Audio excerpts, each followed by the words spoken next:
Hello students, class 12th के board exam के लिए एक फिर से बहुत ही इंपॉर्टेंट न्यूमेरिकल मैं आज लेके आया हूँ, जो कि कैपेसिटेंस और पोटेंशियल वाले चैप्टर से है। हर साल इस चैप्टर से इस तरह के न्यूमेरिकल 1, 2 या 3 मार्क्स के आते ज़रूर हैं।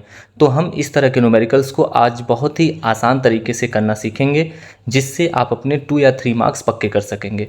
तो चलिए देखते हैं। क्वेश्चन कह रहा है x and y are two equipotential surfaces separated by a distance of 2 meter in a uniform electric field of 10 volt per meter. Surfaces x and has a potential of 10 volt. Then calculate the potential of surface y. B, what is the work done in moving plus 2 coulomb charge from y to x along path 1 and along path 2. Okay. तो questions आप खुद भी video pause करके करना सीख सकते हैं, बाद में आप आंसर मिला सकते हैं। तो हम तो आगे चलिए इसको बताते हैं कि क्वेश्चन सबसे पहले हम आपको समझाएंगे कि क्या कह रहा है। क्वेश्चन के कहने का मतलब है कि हमारे पास एक यूनिफॉर्म इलेक्ट्रिक फील्ड है, जिसकी जो वैल्यू है वह दी गई है 10 वोल्ट पर मीटर, यानी इसकी जो वैल्यू दी है वह दी है 10 वोल्ट पर मीटर।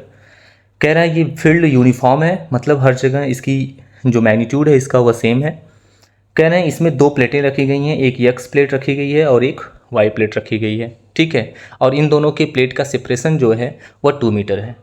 बोला जा रहा है क्वेश्चंस में कि आपको प्लेट वाई का पोटेंशियल बताइए, जबकि इस एक्स वाले प्लेट का पोटेंशियल दिया हुआ है।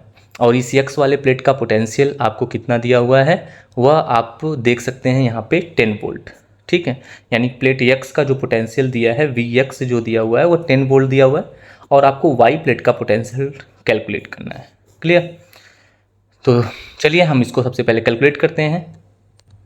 सबसे पहले हम इन दोनों प्लेटों के बीच का पोटेंशियल डिफरेंस कैलकुलेट करेंगे। जैसा कि आप जानते हैं कि potential difference delta V is equal to होता है आपका vector E dot delta R, ठीक है। तो अब डेल्टा वी पोटेंशियल डिफरेंस, इसका मतलब हो गया potential of Y plate minus potential of X plate is equal to, आप यहाँ देख सकते हैं vector E mod of vector E, okay, and ये मॉड ऑफ वेक्टर आर आप यहाँ पे लिख सकते हैं।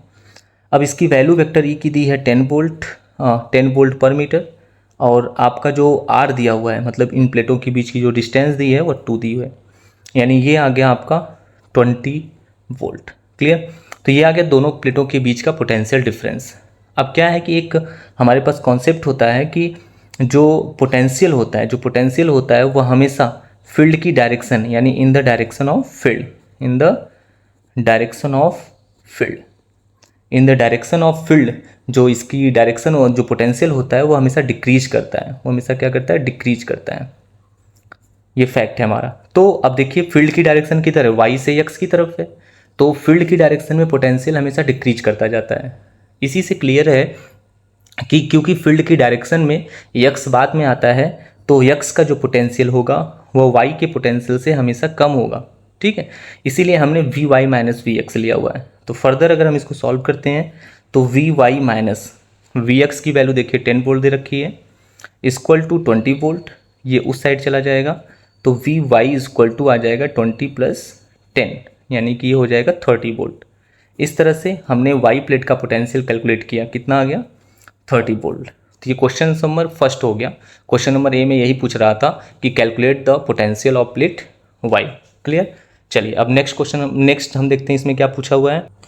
नेक्स्ट क्वेश्चन पूछ रहा है कि what is work done in moving plus 2 coulomb charge from Y to X, ठीक है। मतलब प्लेट वाई से प्लेट एक्स की तरफ एक 2 कूलम के चार्ज को मूव कराने में कितना वर्क डन होगा, अगर हम उसको पाथ 1 से ले जाएं, मतलब इस वाले पाथ से ले जाएं, ये जो पाथ है कर्व सरफेस वाली, इससे ले जाएं। दूसरा कह रहा है अलॉन्ग पाथ 2। पाथ 2 कौन सा है बच्चा, ये वाला है। अगर हम इस वाले पाथ से लेके जाएं तो वर्क डन कितना होगा। तो दोनों अलग अलग पाथ से अगर हम चार्ज को ले जाते हैं तो क्या वर्क डन होगा, चलिए हम उसको देखते हैं। चलिए तो सेकंड वर्क डन पूछ रहा है अलॉन्ग पाथ 1, अलॉन्ग पाथ 1। तो वर्क डन का फॉर्मूला क्या होता है, हम लोगों ने पढ़ा हुआ है कि potential difference is equal to W upon Q। Clear? तो यहाँ से अगर हम W निकालेंगे तो W इक्वल टू हो जाएगा Q इंटू पोटेंशियल डिफरेंस। अब जो क्वेश्चंस में दिया हुआ था वो उसमें दिया हुआ था कि जो चार्ज Q है उसको हम लोग प्लेट Y से x की तरफ मूव करा रहे हैं, ठीक है, प्लेट Y से x की तरफ। इसलिए पोटेंशियल डिफरेंस हमेशा बाद वाले में से फर्स्ट वाला माइनस किया जाता है। तो यहाँ पे हम लोग पोटेंशियल डिफरेंस, तो यहाँ पे W इक्वल टू लिखेंगे Q इंटू प्लेट X की तरफ मूव कर रहा है इसलिए Vx माइनस Vy। क्लियर। अब Q की वैल्यू कितनी दी हुई है, तो आप देख सकते हैं कि Q की वैल्यू जो दी है वो 2 कूलम दी हुई है। ओके। और Vx का पोटेंशियल, जो Vx पोटेंशियल आया है दिया हुआ है, वह दिया हुआ है आपका 10 वोल्ट और Vy का पोटेंशियल आपने कैलकुलेट किया है 30 वोल्ट। क्लियर। तो ये 30 माइनस 10 ये जाएगा तो माइनस 20 आ जाएगा। तो आप यहाँ पे लिख सकते हैं 2 इंटू में 2 यानी कि W इक्वल टू 2 इंटू में माइनस 20, तो ये आ जाएगा माइनस 40 जूल। तो इस तरह से आपका वर्क डन निकल गया माइनस 40 जूल। क्लियर। अब क्वेश्चंस में कह रहा है पाथ 1 से, तो पाथ 1 से वर्क डन इतना हो गया। अब इसी में पाथ 2 से भी पूछ रहा है, तो पाथ 2 कौन सा पाथ था, पाथ 2 था। ये आपका पाथ 2 है, ये जो है आपका पाथ 2 है। तो देखिए क्योंकि जो चार्जेस के बीच में फोर्स लगते हैं, जो इलेक्ट्रिक फील्ड के कारण जो फोर्स लगता है हमारा, वह जो फोर्स होता है वह हमारा जो लगता है वो हमेशा कंजर्वेटिव फोर्स होता है, यानी जो इलेक्ट्रोस्टैटिक्स फोर्स है बच्चा, यानी जो इलेक्ट्रोस्टैटिक्स फोर्स है, ठीक है, इलेक्ट्रिक फोर्स जो हमारा होता है वह कंजर्वेटिव नेचर का होता है, कंजर्वेटिव नेचर का होता है। कंजर्वेटिव नेचर होने के कारण जो वर्क डन होता है यहाँ पे पाथ पे डिपेंड नहीं करता है, ठीक है, it independent dependent on path. तो इसलिए आप चाहे जिस रास्ते से भी चार्ज को मूव कराओ बेटा, वर्क डन सेम हो जाएगा, क्योंकि ये केवल इनिशियल और फाइनल पॉइंट्स के पोटेंशियल पे ही डिपेंड करता है, यानी पोटेंशियल डिफरेंस पे डिपेंड करता है। क्लियर।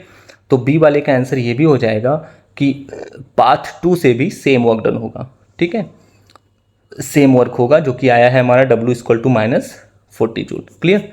क्योंकि ये कंजर्वेटिव फोर्स है, तो कंजर्वेटिव फोर्स में हमेशा जो वर्क डन होता है वो पाथ पे डिपेंड नहीं करता, आप चाहे जिस पाथ से जाओगे वर्क डन सेम होगा। क्लियर। तो ये आपका बोर्ड एग्जाम में 2023 में क्वेश्चन पूछा गया था। ऐसे ही और न्यूमेरिकल हम आपके लिए आगे लेके आएंगे, इसलिए आप हमारा चैनल सब्सक्राइब करें और नोटिफिकेशन को ऑन रखें। Thank you.